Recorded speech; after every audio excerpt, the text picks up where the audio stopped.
برخه ده. د ځان وژنې د پیښو زیاتوالی لوی ټولنیز بحران دی. د دې بحران درې اړخونه دي. یو اړخ اقتصادي ستونزې دي، بل اړخ ټولنیزه بېرحمي ده او دریم اړخ رواني ناروغي ده. اقتصادي او رواني اړخونه تر ډیره د انسان په فردي فکر او هڅو پورې اړه لري، خو ټولنیزه بېرحمي د ټولنې په ظرفیت او د نورو انسانانو په رفتار پورې اړه لري.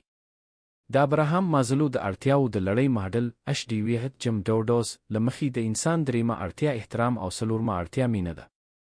موږ زیاتره وخت د خپلو شتمنیو په اړه نه خبره یو هغه شتمني چې موږ په خپلو شونډانو او خولو کې لرو، په جیبونو کې نه لرو. کله چې یوه نرمه خندا، یوه هڅونکې جمله، د درناوي الفاظ، د رحم رفتار، د غمخوار چلند او د باور هڅې وکړو د بل انسان د ژوند اړتیاوې په پوره کېږي. زیاتره انسانان ستاسو د جیبونو رحم تندي ناست، بلکې ستاسو د ښو جملو، د احترام څخه د ډک چلند او یوې نرمې مسکا ته زیات اړتیا لري. زموږ د ټولنیزې تربیې لویه نیمګړتیا دا ده چې موږ یو بل ته احترام نه کوو، ناوړه الفاظ کارو، غریب سړی ته ځان کم ګڼو، کوښښ کوو چې ځانونه غټ وښیو او بل ته سپکاوی وکړو. دا رفتارونه نور انسانان نیمګړي کوي، پر ځانونو یې باور کمیږي، په پایله کې په دې نړۍ کې ځانونه یوازې احساسوي.